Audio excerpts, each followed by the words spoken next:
All right. So the SMU Mustangs fell to Cal on Saturday.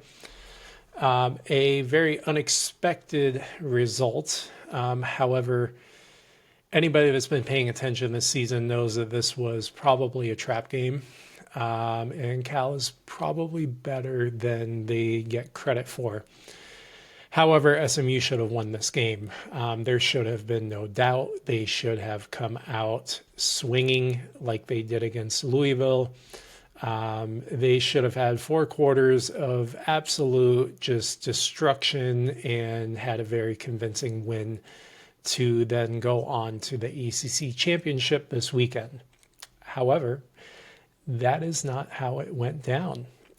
Instead, we saw a very slow and sluggish start from the Mustangs.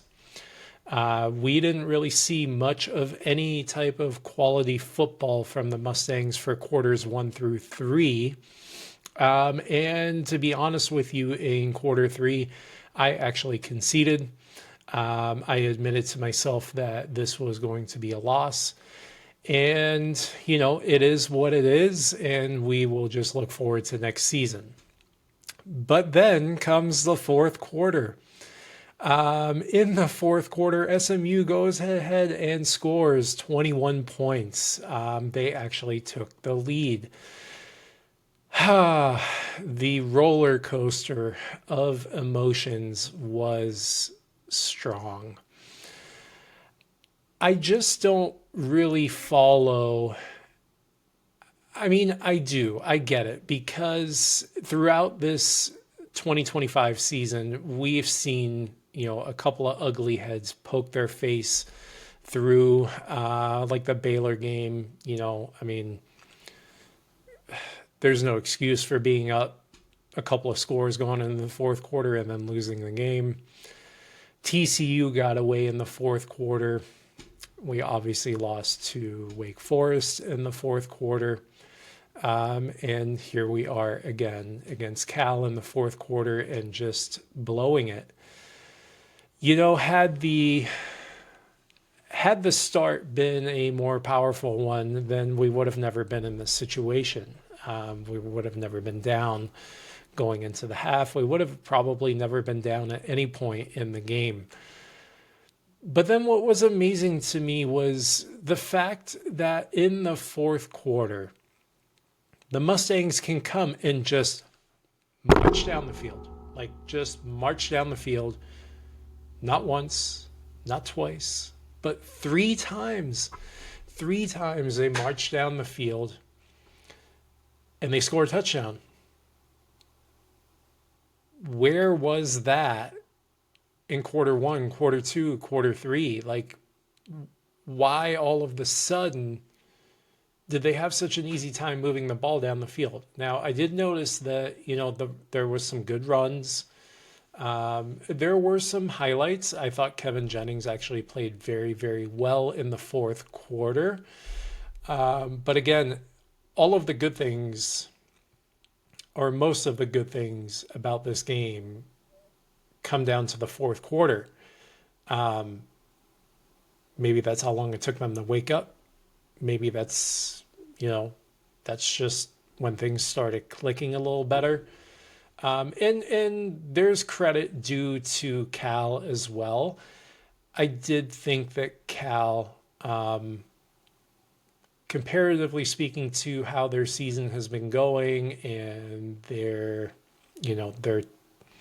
horrible loss to Stanford, I thought they get a lot of credit. I thought they played really well. I thought their defense played exceptionally well. Although there wasn't too much effort coming from the SMU offense, but their defense played well, especially on the pass. That pass defense was tight. They were very aware of receivers and the ball and what was going on the field. So there's definitely credit due to Cal. A lot of credit to their quarterback as well. True freshman. I'm not going to even attempt to say his name, and I apologize. But a very talented young quarterback. No matter where he plays going forward, I would keep an eye on him.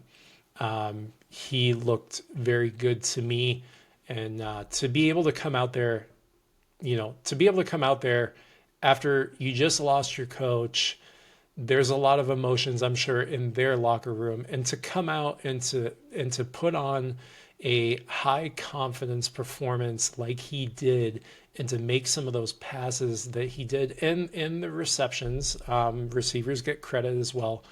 But I have to admit that I was pretty impressed and surprised with how well Cal actually played that game. Now, there's no excuse. If you're SMU, there's no excuse. You had everything go your way the prior week. You absolutely destroyed Louisville. That was a dominant performance.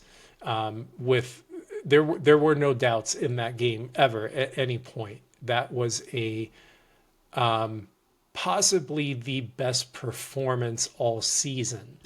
Now, coming off of a game like that, you would think that the momentum is there. You would think that the team camaraderie and their mindset is there to continue that and to carry that forward into the biggest game that you have all season. You were not in the conversation at all after you lost to Wake Forest. And that's not just the CFP conversation. That is the ACC Championship conversation. You weren't in it after you lost to Wake Forest. But then you kept winning, and you did what you needed to do, and you took care of business.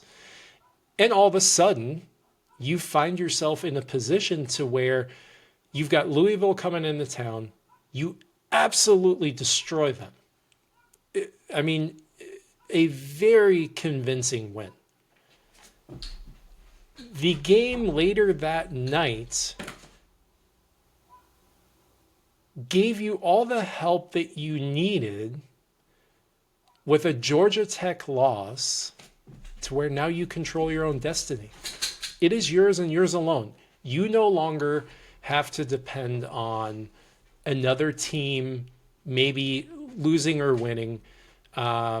Nothing outside of what you are doing as a team is going to impact what your future holds. You come into Cal knowing that you win this game, you go to the ACC Championship for the second year in your second year in the ACC. Back to back, you can go to the game. You don't need anybody else to win or lose. You simply just need to come out on that field and take care of your own business and get the win. Then you go to Charlotte. Nope. We blew that. And, maybe the comeback came too late. I can sit here and I can speculate, but at the end of the day, the bottom line is this. I personally conceded the loss going into the second half. I didn't think that there was even going to be a run at a comeback and a win. But as SMU has it, we like to have these roller coasters of emotions, and now we find ourselves possibly winning the game in the fourth quarter. None of that happened, so you blew it. And it was a team effort, and probably staff and everyone involved. And you just didn't look good. You didn't look like the team that absolutely manhandled a pretty decent Louisville team, even though they were missing players. Not a bad team. You didn't look like that team at all. So you control your own destiny. Now you're home. Yeah, you get to go to a bowl game.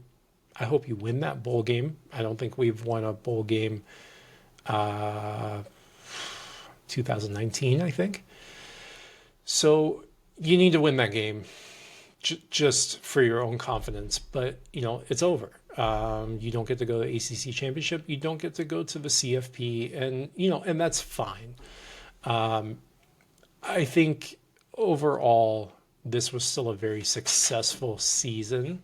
I think there were a lot of hurdles that had to be overcome. We lost a lot of players from last year, so this was not the same team coming back.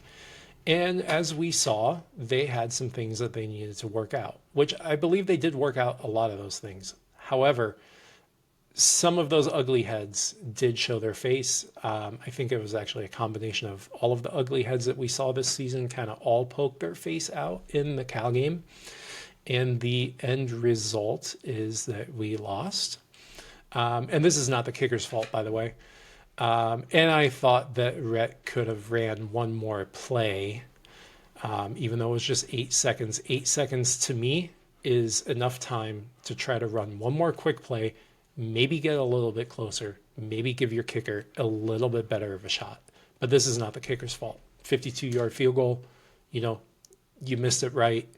You had the distance, you missed it right. But this was a 52-yard field goal.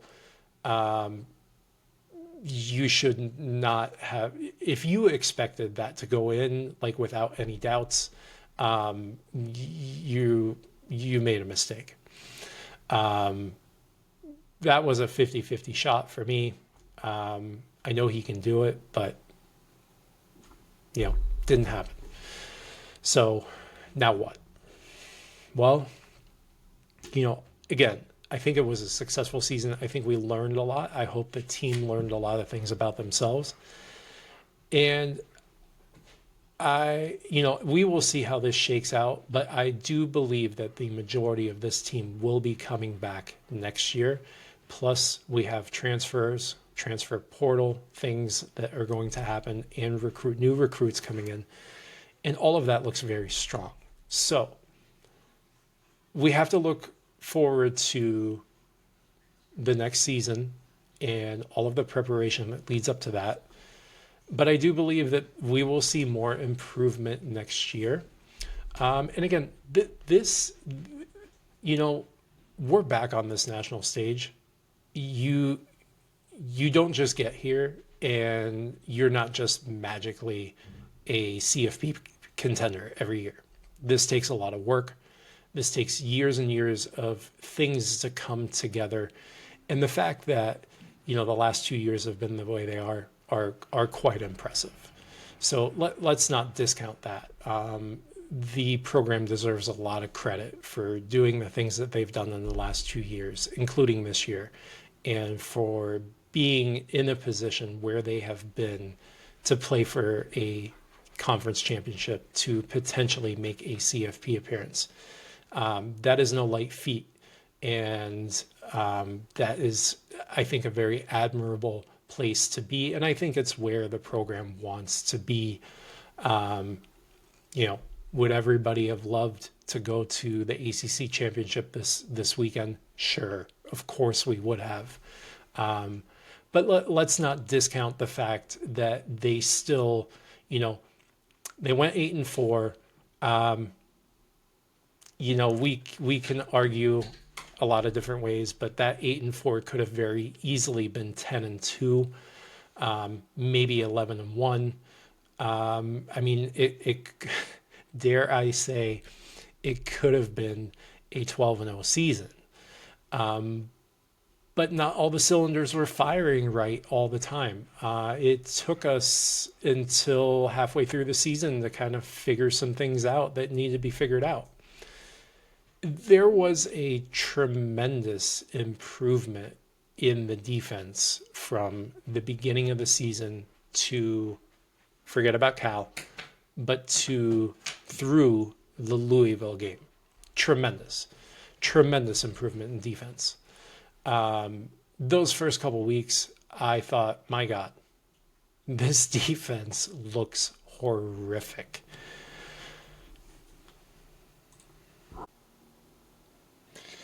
Yeah, so the defense deserves a lot of credit this season. Although, we kind of reverted back to a lot of the mistakes that we were making early in the season in this Cal game. I think if you look at the big picture, the defense improved tremendously. I actually remember, being at that first game against East Texas A&M and just thinking like, wow, this defense looks bad. And again in the Baylor game, I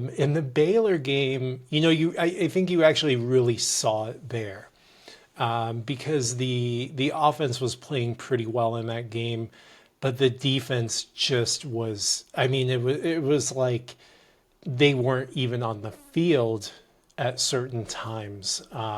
Anytime that you can let another team just pass the ball wherever they want to pass it to, middle of the field, to the corner, like it didn't matter. It seemed like the coverage was just not there. The guys were slow. They weren't marking they weren't marking their receivers. They were just kind of a mess. Now, you fast forward, get past the TCU game, and the TCU game, it was okay at times, but really it was the same thing. When TCU wanted to kind of put the ball wherever they had a receiver, they had guys open. Anytime they needed a guy open on that field, they had a guy open. Boom, pass, completion, first down. Like, you can't do that. But, so then after that, we kind of look at what happened there. You had Syracuse, you had Stanford, you had Clemson, at Clemson, and then we went to Wake Forest, and that was ugly. But there was improvement in overall what the defense was doing. Now, fast forward to homecoming week, you got Miami coming into our house, and this could have gone a multitude of different ways. And I would lie to you if I told you that there was at no point any concern from me that there is a real possibility that Miami is going to come in here and just completely destroy us. Like, that was a real thought. Especially if you go back and you look at some of the earlier defense this season. I mean, if the defense wouldn't have had their act together in that game, I think that would have been a potentially a very ugly game for us. But the defense had their act together. I think overall the team had a lot of things that were clicking properly when they needed to, and we won that game. Now, yeah, there still is a lot of chatter out there about, the refs this and Miami that and whatever. Listen, Miami's good, right? No, I don't think anybody that follows college football and tries to have an unbiased opinion, I don't think anyone is going to tell you that, oh yeah, Miami sucks, they shouldn't be there. No, that is not accurate. Miami is very good. They were very good coming into the season. They were very good all season. Yes, like everyone, they've made their own mistakes, but generally speaking, this is a very good football team, a very good football program, and a team that should not be discounted. Now, I'm not going to sit here and try to make an argument for why or why not they should go to the CFP. That is not up to me. That is a different conversation. The way that the ACC Championship shook out, I mean, look, not because SMU isn't going, but like the way that this shook out with now Virginia controlled their own destiny. They took care of their business like we were supposed to do.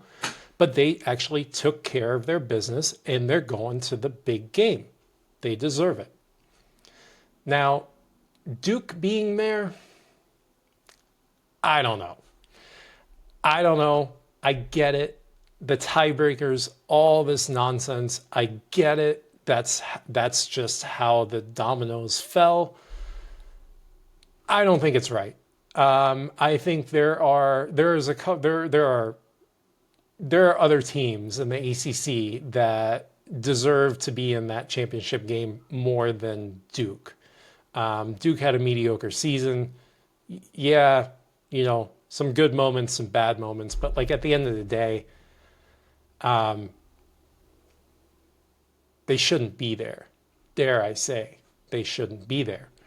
Now, no hate on Duke. I don't have any dislike for Duke or their program, but I just don't think that their season performance warrants a reward of you get to play for a conference championship now.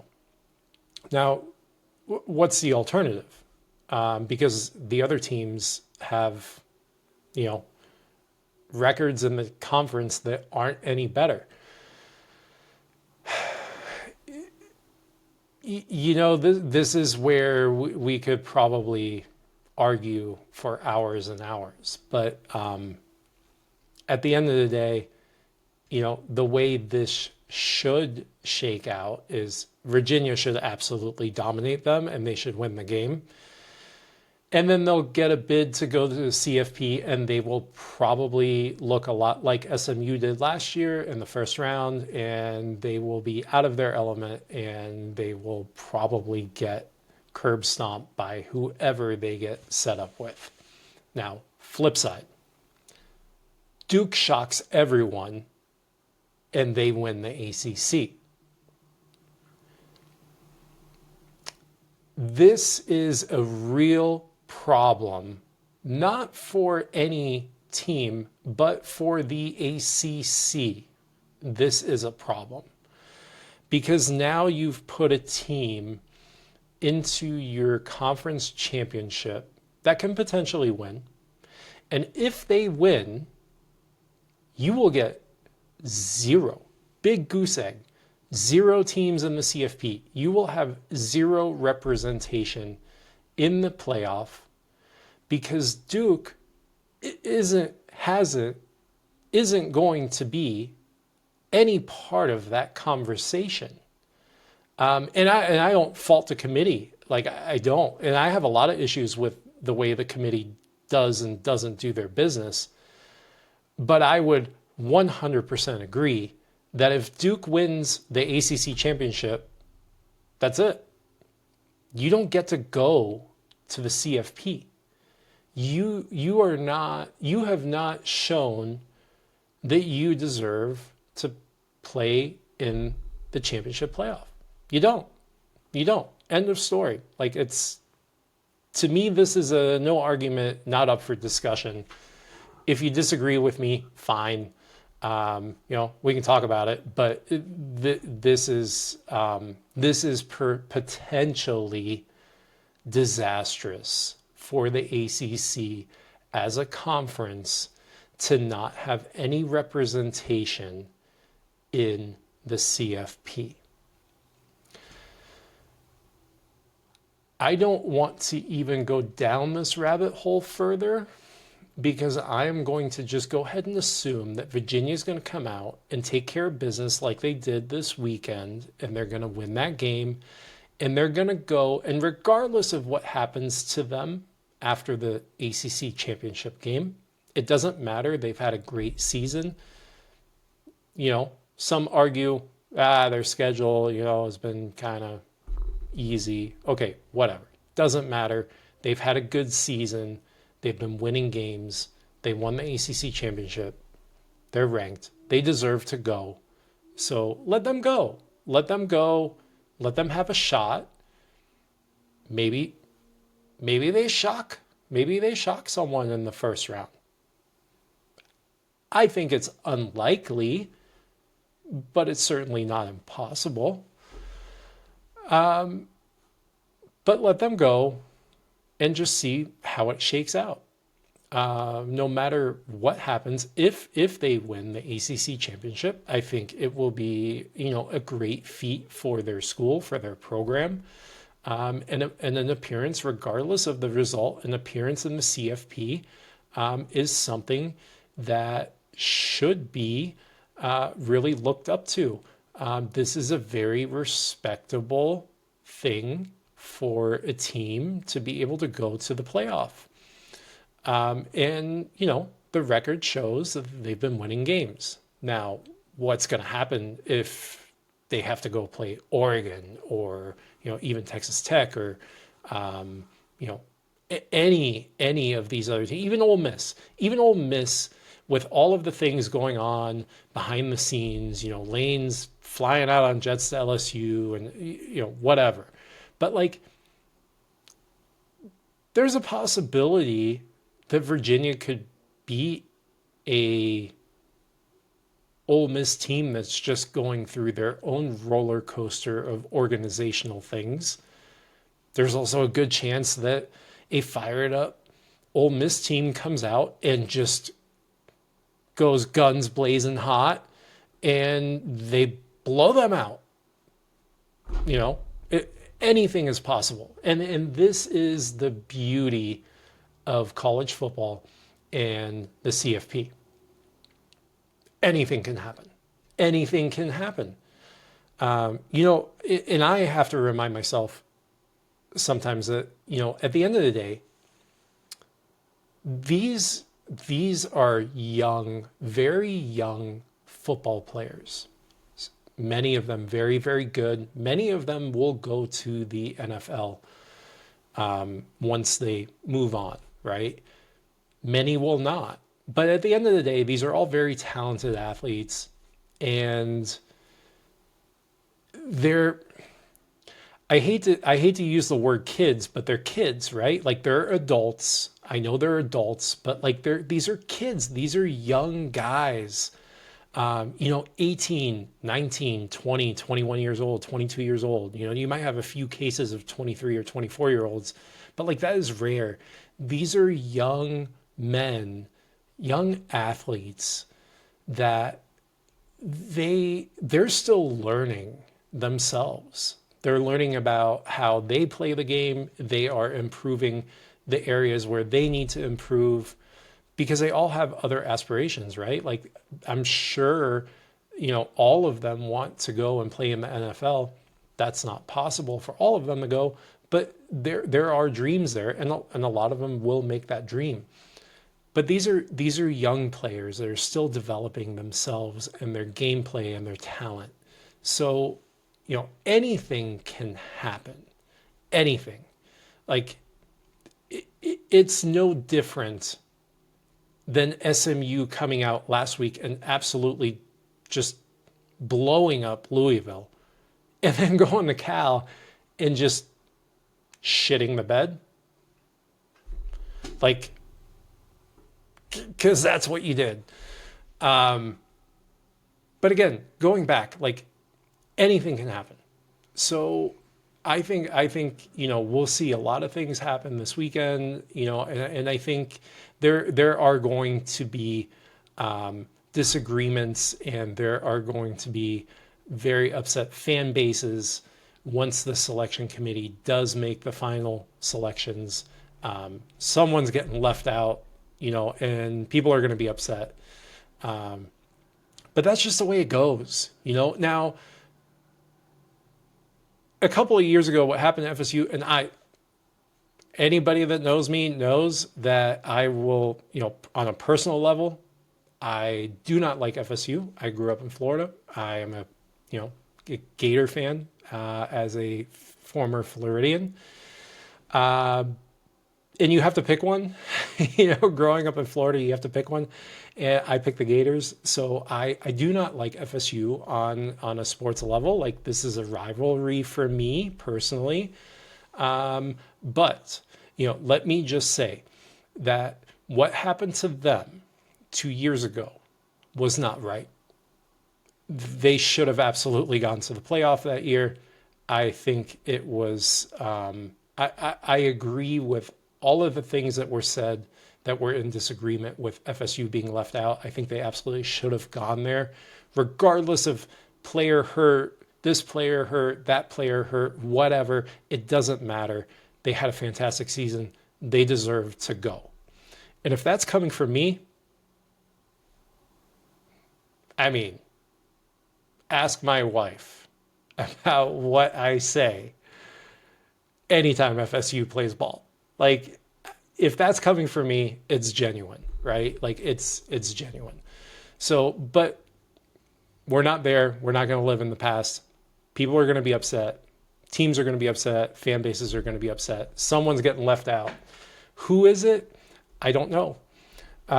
Maybe I'll speculate in a future episode later this week, but I'm not quite ready to make a speculation on that yet. So just quick thoughts to summarize. I think SMU had a great season.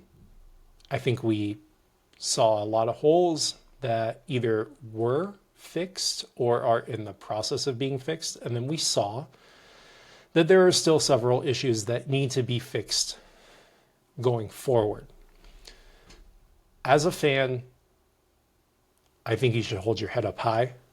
I think you should continue to be proud of your team and your school and your program, because there is nothing embarrassing about what they did. It wasn't an embarrassment to lose to Cal, because again, I think Cal probably played the best game that they've played all season against SMU. They had nothing to lose other than to shake things up in the ACC, and they did that very successfully. But overall, I think there's no shame in this 8-4 season. I think it could have gone better. It could have also gone worse, right? So, I mean, this very easily could have been a 6-6 season. You know, we could have lost to Miami. We could have lost, we maybe could have dropped another game. Now, it didn't shake out that way, and the games that we won pretty convincingly. It was the games that were close. It was the games that we were leading by a small margin in the fourth quarter that we ended up losing. It was in the fourth quarter that we lost those games. That is an area that needs to be addressed. And we talk about, when I say we, staff talks about finishing all the time. And I agree with them 100% that finishing is probably the number one thing that a team needs to keep in their mind, right? There have been times where we finished very, very well. There were at least 4 times when we did not finish well. So keep preaching that, keep teaching them that, because if the finish can truly come together successfully and consistently, we're going to have a very successful season.